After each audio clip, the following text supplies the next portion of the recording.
अतः बृहस्पतिवार की कथा।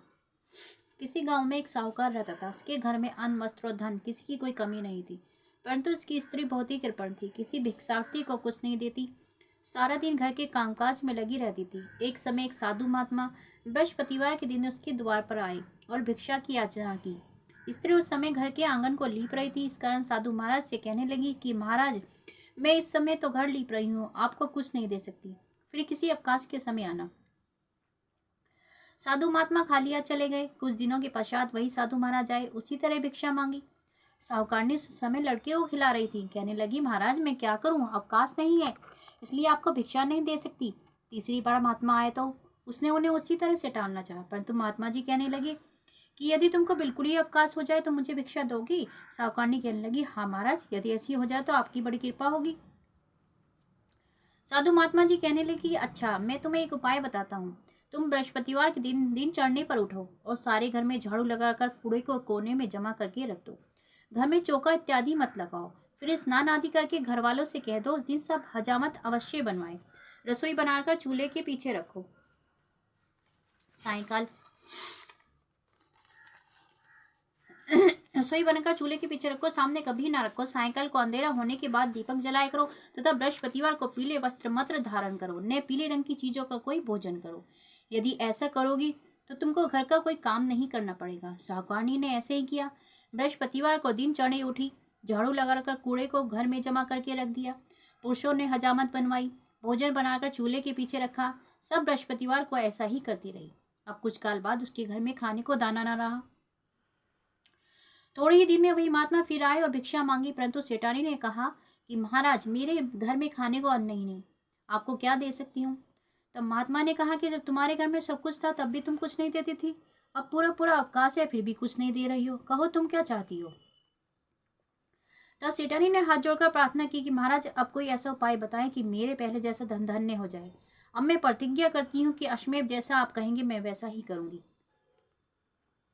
तब महात्मा जी ने कहा, बृहस्पतिवार को प्रातःकाल उठकर स्नान आदि से निर्वत हो, घर को गौ के गोबर से लिपो तथा घर के पुरुष हजामत न बनवाएं। भूखों को अन्न जल देती रहा करो। ठीक सायंकाल दीपक जलाओ। यदि ऐसे करोगी तो तुम्हारी सभी मनोकामनाएं भगवान बृहस्पतिवार की कृपा से पूर्ण होंगी। सेठानी ने ऐसा ही किया। उसके घर में धन धान्य वैसे ही हो गया जैसे कि पहले था। इस प्रकार भगवान बृहस्पतिवार की कृपा से अनेक प्रकार के सुख भोग कर दीर्घ काल तक जीवित रही। बोले बृहस्पति महाराज की जय। बृहस्पतिवार की दूसरी कथा।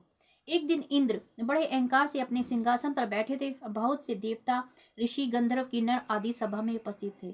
जिस समय बृहस्पति जी वहां आए उनके सम्मान आदर के लिए सब खड़े हुए, परंतु इंद्र गर्व के मारे खड़ा न हुआ। यद्यपि वह सदैव उनका आदर किया करता था, बृहस्पति जी अपना अनादर समझते वहां से उठकर चले गए। तब इंद्र को बड़ा शौक हुआ कि देखो मैंने गुरुजी का अनादर कर दिया, मुझसे बड़ी भारी भूल हो गई।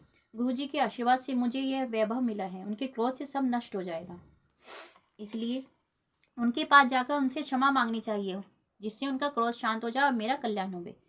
ऐसा विचार कर इंद्र उनके स्थान पर गए। जब बृहस्पति जी ने अपनी योग बल से जान लिया कि इंद्र क्षमा मांगने के लिए यहाँ पर आ रहा है, तो क्रोधवश उससे भेंट करना उचित न समझकर अंतर्ध्यान हो गए। तब इंद्र ने बृहस्पति जी को घर पर न देखा, तब निराश होकर लौट आए। जब दैत्यों के राजा विश्वकर्मा को यह समाचार विदित हुआ तो उसने अपने गुरु शुक्राचार्य की आज्ञा से इंद्रपुरी को चारों तरफ से घेर लिया। गुरु की कृपा न होने के कारण देवता हारने व मार खाने लगे। तब उन्होंने ब्रह्मा जी को विनय पूर्वक सब वृत्तांत सुनाया और कहा कि महाराज दैत्यों से किसी प्रकार बचाइए। तब ब्रह्मा जी कहने लगी, तुमने बड़ा अपराध किया जो गुरुदेव को क्रोधित कर दिया। अब तुम्हारा कल्याण इसी में हो सकता है कि त्वष्टा ब्राह्मण का पुत्र विश्वरूपा बड़ा तपस्वी और ज्ञानी है, उसे अपना पुरोहित बनवाओ तो तुम्हारा कल्याण हो सकता है। यह वचन सुनते ही इंद्र त्वष्टा के पास गए और बड़े विनीत भाव से त्वष्टा से कहने लगे कि आप हमारे पुरोहित बनिए, जिससे हमारा कल्याण हो। तब त्वष्टा ने उत्तर दिया कि पुरोहित बनने से तपोबल घट जाता है, परंतु तुम बहुत विनती करते हो, इसलिए मेरा पुत्र विश्वरूपा पुरोहित बनकर तुम्हारी रक्षा करेगा। विश्वरूपा ने पिता की आज्ञा से पुरोहित बनकर ऐसा यत्न किया कि हर इच्छा से इंद्र विश्वकर्मा को युद्ध में जीतकर अपने इंद्रासन पर स्थित हुआ। विश्वरूपा के 3 मुख थे। एक मुख से वे सोमपल्ली लता का रस निकालकर पीते थे, दूसरे मुख से वे मदिरा पीते थे और तीसरे मुख से अनादि भोजन करते। इंद्र ने इस कुछ दिनों के उपरांत कहा कि मैं आपकी कृपा से यह करना चाहता हूँ। जब विश्वरूपा की आज्ञा अनुसार यज्ञ आरंभ हो गया, तब एक दैत्य ने विश्वरूपा से कहा कि तुम्हारी माता दैत्य की कन्या है, इस कारण हमारे कल्याण के निमित्त एक आहुति दैत्य के नाम पर भी दे दिया करो। तो अति उत्तम बात है। विश्वरूपा उस दैत्य का कहा मानकर आहुति देते समय दैत्य का नाम भी धीरे से कहने लगा। इसी कारण यज्ञ करने से देवताओं का तेज बल नहीं बढ़ा। इंद्र ने यह वरदान जानते ही क्रोधित होकर विश्वरूपा के तीनों सिर काट डाले। मद्यपान करने से भौरा, सोमपल्ली पीने से कबूतर और अन्न खाने से तीतर बन गया। विश्वरूपा के मरते ही इंद्र का स्वरूप ब्रह्महत्या के प्रभाव से बदल गया। देवताओं के 1 वर्ष पश्चाताप करने पर भी ब्रह्महत्या का पाप ना छूटा। सब देवता की प्रार्थना करने पर ब्रह्मा जी बृहस्पति के सहित वहां पर आए।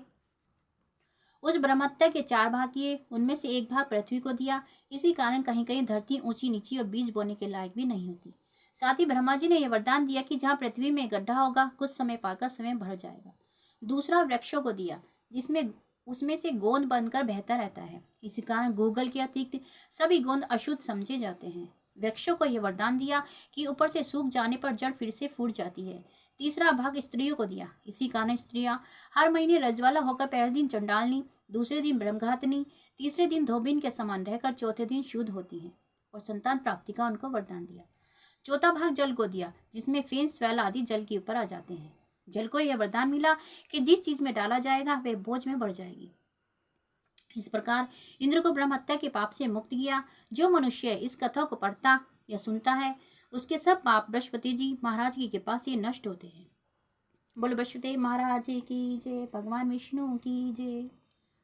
ओम जय बृहस्पति देवा, स्वामी जय बृहस्पति देवा, छिन छिन भोग लगाऊं फल मेवा। ओम जय बृहस्पति देवा, तुम पूर्ण परमात्मा, तुम अंतर्यामी, जगत पिता जगदीश्वर, तुम सबके स्वामी। ओम जय बृहस्पति देवा, चरणामृत निज निर्मल, सब पातक हरता, सकल मनोरथदायक, कृपा करो भरता।